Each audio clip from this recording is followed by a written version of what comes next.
Hello everyone, welcome to study IQ IAS हिंदी। This is Manish Shrivastava. जैसा कि आपको पता है, रोजाना सुबह 8 बजे एक इंपॉर्टेंट सेशन लेकर मैं आता हूं। तो उसी क्रम में आज हम पढ़ने वाले हैं बायोलॉजी, और बायोलॉजी के अंदर आज हम सर्कुलेटरी सिस्टम को कवर कर देंगे और पूरा कंप्लीट कर देंगे। तो इससे जुड़े हुए जितने फैक्ट्स हो सकते हैं वो यहाँ से आपके पूरे कंप्लीट हो जाएंगे।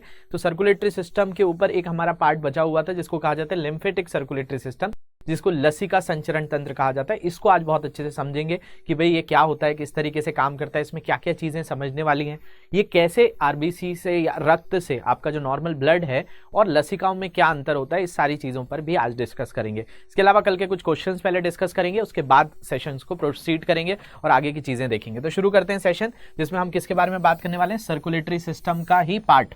सर्कुलेटरी सिस्टम में मैंने आपको ओपन, क्लोज ये ऑलरेडी पढ़ाया हुआ है, बंद और खुला। इसके अलावा हमने नेक्स्ट जो चीज देखी थी वो क्या था, ह्यूमन का क्लोज सर्कुलेटरी सिस्टम होता है। तो मानव परिसंचरण तंत्र में हमने दो चीजें देखी, एक होता है ब्लड सर्कुलेशन सिस्टम जिसको रक्त या रुधिर परिसंचरण तंत्र कहते हैं। इसके अलावा दूसरा होता है लसिका परिसंचरण तंत्र। तो हमने ब्लड सर्कुलेशन में भी तीन चीजें पढ़ी थी, ब्लड पढ़ा था, हार्ट पढ़ा था और ब्लड वेसल्स पढ़े थे। मतलब आपका रक्त पढ़ा, हृदय पढ़ा और रक्त वाहिकाएं पढ़ी। वैसे ही आज हम लसिका परिसंचरण तंत्र मतलब लिम्फेटिक सर्कुलेशन सिस्टम पढ़ेंगे। इसमें भी तीन पार्ट्स होते हैं, लिम्स होते हैं, लिम्फेटिक नोड्स होते हैं, ये गांठें होती हैं, और लिम्फेटिक वेसल्स होते हैं। ये क्या होते हैं, किस तरीके से काम करते हैं, ब्लड से कैसे डिफरेंट होते हैं, बॉडी में ये क्या कहाँ पर दिखाई देते हैं, तो इन सारी चीज़ों को बहुत अच्छे से समझेंगे। तो शुरू करेंगे सेशन। उससे पहले पिछली क्लास के कुछ क्वेश्चंस देख लेते हैं। कोई डाउट्स है इन सोशल मीडिया हैंडल पे मुझसे जुड़ सकते हैं, लेक्चर की PDF यहाँ से आप लोग डाउनलोड करेंगे। इसके अलावा देखिए, पहला क्वेश्चन मैंने देखा था कि in humans the difference between systolic and diastolic pressure is. मनुष्यों में सिस्टोलिक और डायस्टोलिक दबाव के बीच का अंतर कितना होता है। तो हमारे बॉडी में 80 mm Hg और 120 mm Hg एक नॉर्मल व्यक्ति का ब्लड प्रेशर होता है। अब इन दोनों में अगर अंतर देखेंगे तो कितना आ जाएगा, 40 आ जाएगा। बहुत सिंपल सा क्वेश्चन था। तो 40 mm Hg हो जाएगा, 40 mm Hg इसका आंसर हो जाएगा। This is. इसके बाद अगले क्वेश्चन पे पढ़ते हैं। अगला क्वेश्चन क्या दिया था मैंने, तो अगला क्वेश्चन था कि dash carries deoxygenated blood to the lungs from the right ventricle. दाएं वेंट्रिकल से ऑक्सीजन रहित रक्त को फेफड़ों तक पहुंचाता है कौन। तो हमने यही बात की थी कि भाई हमारा जो हृदय होता है इसमें 4 चैम्बर होते हैं। यहां से आपका रक्त आता है जिसके अंदर CO2 होता है। इस CO2 वाला रक्त यहां पर जाता है और यहां से फिर चला जाता है कहां, लंग्स की तरफ। फिर लंग्स जो होती हैं इस चीज को, लंग्स यहां से इसको यहां पहुंचाती हैं जहां O2 होता है। ये O2 वाला रक्त यहां से निकलता है, पूरी बॉडी में पहुंचता है। फिर बॉडी से ये वापस से इस तरीके से पूरी साइकिल चलती रहती है। अब देखा जाए तो होता क्या है कि जब आपका ये जो होता है, ये होता है राइट एट्रियम, दायां आलिंद, ये होता है राइट वेंट्रिकल, ये होता है लेफ्ट एट्रियम। ये लेफ्ट एट्रियम है, ये ऊपर वाले एट्रियम हो गए जिन्हें को कहा जाता है आलिंद, और नीचे वाले निलय हो गए। तो ये जो निलय होते हैं इन्हीं को वेंट्रिकल कहा जाता है। तो इस तरफ वाला जो है वो राइट वेंट्रिकल है, मतलब ऊपर आपका राइट एट्रियम, फिर लेफ्ट एट्रियम, राइट वेंट्रिकल और लेफ्ट वेंट्रिकल। इस तरीके से ये पूरे 4 चैम्बर होते हैं। तो अब जो क्वेश्चन में पूछा गया है वो ये पूछा गया है कि भाई आपका जो रक्त होता है जिसको क्या कहा जा रहा है, डीऑक्सीजनेटेड। डीऑक्सीजनेटेड ब्लड का मतलब जिसमें ऑक्सीजन नहीं है। तो यहाँ आने वाला है जो CO2 वाला है, यहाँ जाने वाला CO2 वाला है, यहाँ आने वाला O2 वाला है, यहाँ वाला O2 वाला है। अब देखा जाए तो ये जो आ रहा है ये सुपीरियर वेना केवा मैंने महाशिरा बताई थी, और महाशिराओं से निकलने के बाद इससे ये जो निकलती है तो हमारी पूरी बॉडी में जो आर्टरी होती हैं, धमनियां होती हैं, वो ऑक्सीजनेटेड ब्लड को लेकर जाती हैं। लेकिन मैंने आपको एक अपवाद बताया था कि भाई पल्मोनरी आर्टरी जो होती है, जिसको इसी को कहा जाता है पल्मोनरी आर्टरी। तो ये जो है पल्मोनरी आर्टरी जो होती है वो आपका क्या करती है, राइट वेंट्रिकल से, ये राइट वेंट्रिकल से कहाँ पहुंचा देती है, लंग्स पे पहुंचा देती है, फेफड़ों तक आपका ऑक्सीजन पहुंचा देती, कार्बन डाइऑक्साइड पहुंचाती है, और वहां से ले लेती है क्या, ऑक्सीजनेटेड ब्लड, और फिर पल्मोनरी वीन्स जो है ऑक्सीजनेटेड ब्लड को आपका वापस से लेफ्ट एट्रियम में पहुंचाती है। तो इसका आंसर क्या हो जाएगा, फेफड़े की धमनी, जिसको फुफ्फुस धमनी भी कहा जाता है, ये एकमात्र एक्सेप्शन है। तो ये क्वेश्चन भी था। अगला क्वेश्चन क्या था, तो अगला क्वेश्चन ये था कि dash is a small branch of N artery that leads into a capillary. धमनी की एक छोटी शाखा जो कोशिका में जाती है। तो भाई कोशिका जो है पहले, जो धमनी होती है वो पहले विभाजित होती है, फिर छोटे छोटे भागों में और विभाजित हो जाती है।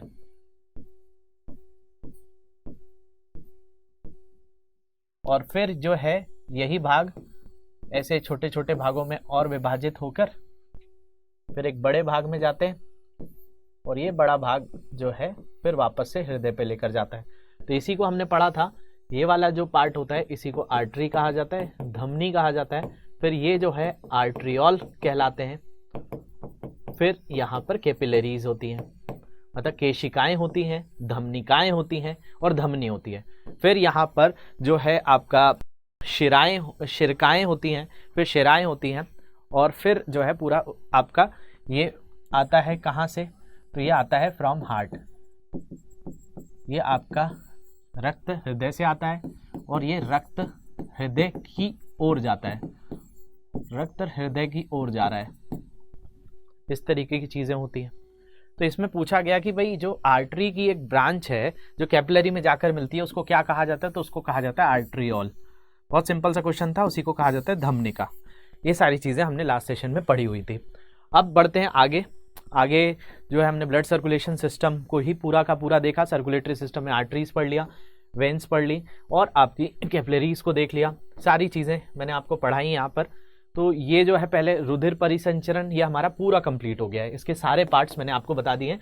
इसमें देख लीजिए, इसमें है रुधिर, ब्लड हमने देख लिया, RBC, WBC, platelet, plasma, heart के सारे चैम्बर्स की बात कर ली, ब्लड वेसल्स की बात कर ली। अब इसमें जो बचा हुआ पार्ट था वो कौन सा था, वो ये वाला पार्ट था, लसिका परिसंचरण तंत्र। अब इसको भी तो पढ़ना है, तो इसको कवर करेंगे आज की क्लास में। तो इसमें जो है हम ब्लड, हार्ट, ब्लड वेसल्स ये पढ़ चुके हैं, आरबीसी, डब्ल्यूबीसी, प्लेटलेट्स पढ़ लिए, लिम्फेटिक नोड्स, यही आज हमारा पूरा कॉन्सेप्ट है। तो ये सारी चीज़ें मैं ऑलरेडी पिछली क्लासेस में पढ़ा चुका हूँ। इसकी पीडीएफ मैं अपलोड कर दूंगा, तो वहाँ से आप लोग जो है नोट्स बनाने के लिए आप इस चीज़ की हेल्प ले लेंगे। ये सारी चीज़ें मैंने आपको बताई थी, हार्ट के चैम्बर्स किस में क्या होते हैं, इसके अलावा किस तरीके से फ्लो होता है, हार्ट अटैक, आर्टरीज के ऊपर लास्ट सेशन लिया था, यही चीज़ आज डिस्कस करी हमने शुरू में ही। इसके बाद जो है ये मैंने आपको बता दिया था। अब हमारा जो पार्ट शुरू हो रहा है वो है लसिका परिसंचरण तंत्र। तो लसिका परिसंचरण तंत्र, जिसको क्या कहा जाएगा, इसी को कहा जाएगा लिम्फेटिक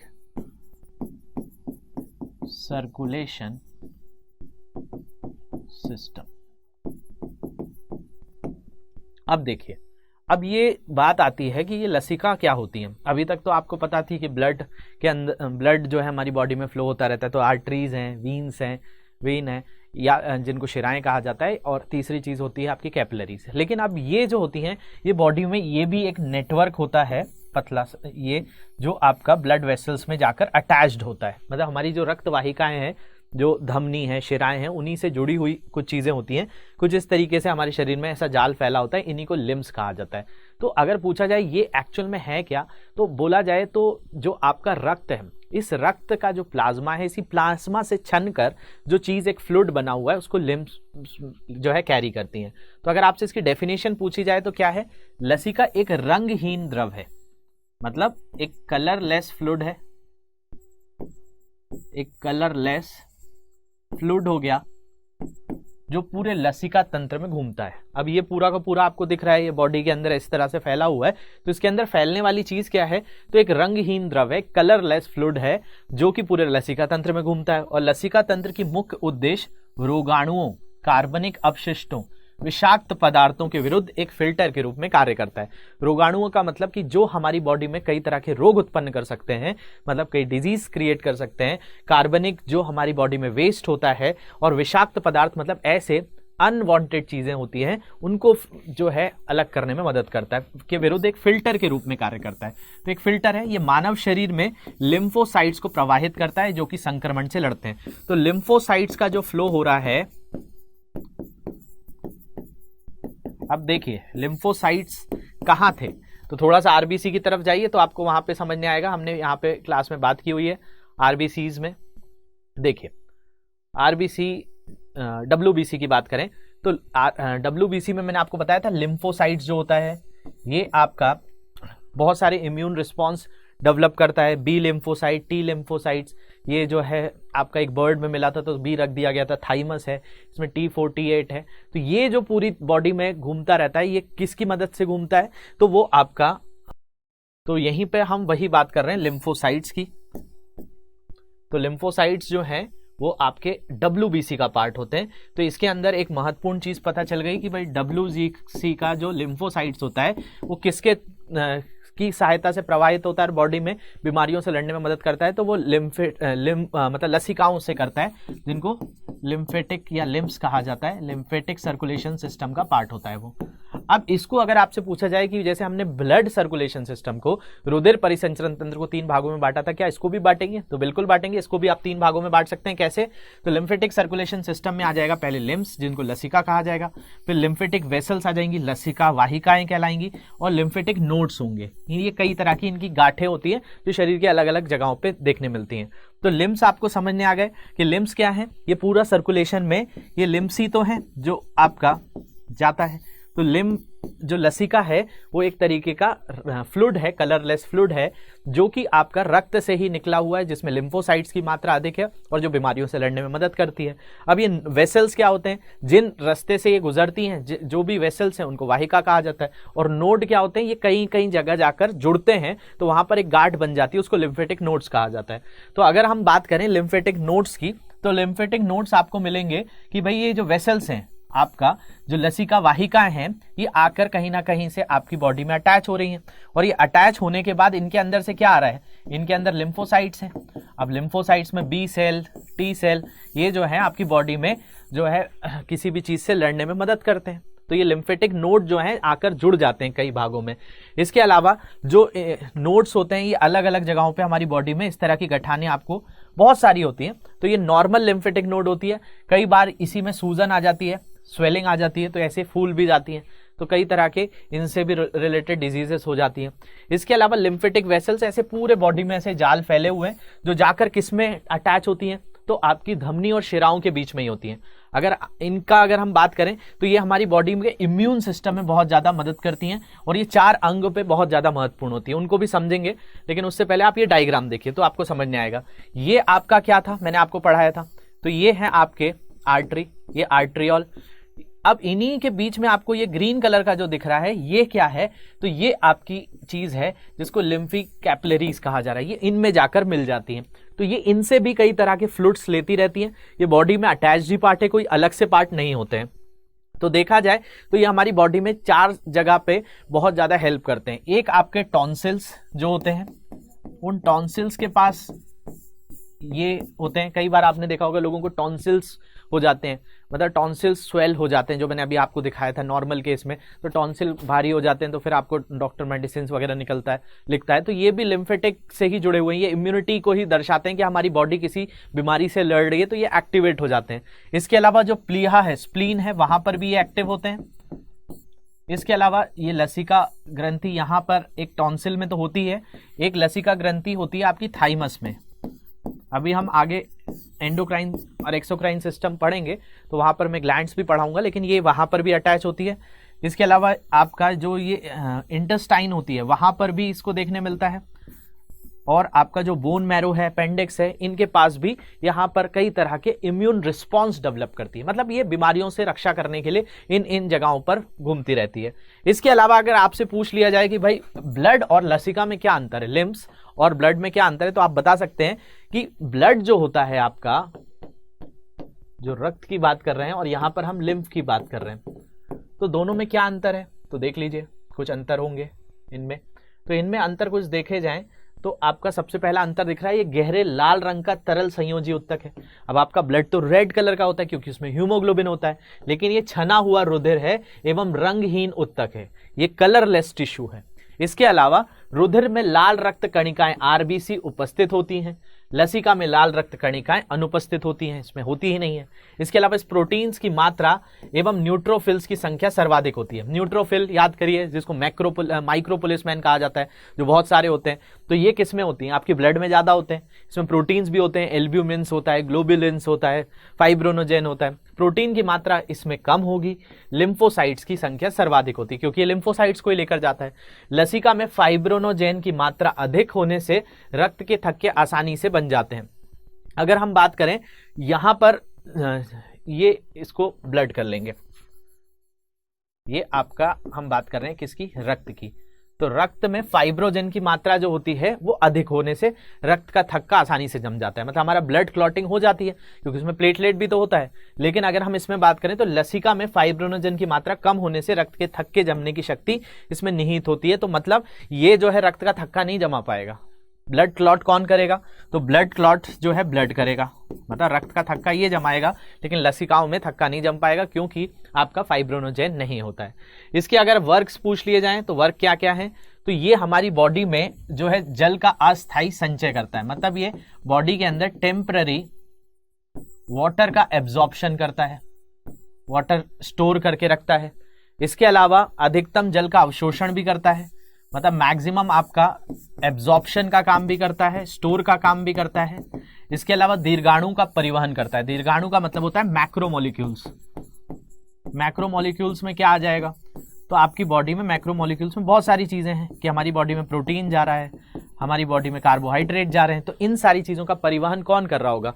तो लसिका ये कर रही होंगी। इसके अलावा वसा का परिवहन भी करते हैं, फैट को भी ये ट्रांसपोर्ट करते हैं, और सबसे मेन चीज जो है इम्यूनिटी रिलेटेड बहुत ज्यादा काम करते हैं। अब देखिए इम्यूनिटी एक बहुत इंपॉर्टेंट टॉपिक है, आप लोग कमेंट सेक्शन में बताएंगे तो ये इम्यूनिटी भी अलग से टॉपिक में क्लास ले लूंगा क्योंकि इस पे भी बहुत सारी चीजें आती हैं, तो कमेंट सेक्शन में जरूर रिस्पॉन्स करिएगा आप लोग। तो ये जो है आपकी हेल्प करती है, मैंने वैसे समझाया है आपको बहुत सारा WBC, लेकिन इम्यूनिटी भी एक सेपरेट टॉपिक है, अगर आप इंटरेस्टेड होंगे तो इसको मैं पढ़ा दूंगा। तो ये लसिका के जो कार्य होते हैं, लिम्फेटिक वर्क्स जो होते हैं, वो आप इस तरीके से डिफाइन कर सकते हैं कि भाई ये क्या क्या करता है। तो ये सारे चीजें इसके अंदर हैं। तो होप चीज समझ में आई होंगी। कुछ क्वेश्चंस हैं आज आपके लिए और थोड़े डिफरेंट क्वेश्चंस हैं। Which of the following instruments is use for measuring blood pressure? निम्नलिखित में किस यंत्र का प्रयोग रक्तचाप मापने के लिए किया जाता है? हाइड्रोमीटर, मल्टीमीटर, सेलिनोमीटर या स्पिग्नोमैनोमीटर? Hydrometer, multimeter, salinometer. अब आखिरी नाम जो है वो हिंदी वालों को तो बहुत आसानी से बन जाएगा, इंग्लिश वालों के लिए मेन रहता है, वैसे आपको इंग्लिश नाम ही आएगा। इसके बाद अगला क्वेश्चन है, the lymphatic system consist of all the following except? लसिका प्रणाली में निम्नलिखित को छोड़कर सभी शामिल है। इसमें आपका ब्लड है, लिम्फेटिक नोड्स हैं, लिम्फेटिक वेसल्स हैं या लिम्स हैं, इसको आप गांठ भी कर सकते हैं। लसिका वाहिका या लसिका, कौन कौन सी चीजें होती हैं ये बताना है। इसके अलावा when a person becomes older his blood pressure generally? जब कोई व्यक्ति बूढ़ा हो जाता है तो उसका रक्तचाप सामान्यतः क्या होता है? कम होता है, बढ़ता है, सामान्य रहता है, या फिर बहुत व्यापक रूप से भिन्न होता है? तो इसके आंसर्स आप लोग करेंगे। इसके अलावा कोई डाउट्स है इन सोशल मीडिया हैंडल पे मुझसे जुड़ सकते हैं, लेक्चर की PDF यहाँ से डाउनलोड करेंगे। और भी कोई डाउट्स होंगे कमेंट सेक्शन मुझे जरूर बताएंगे। Thank you very much for watching this, have a great day.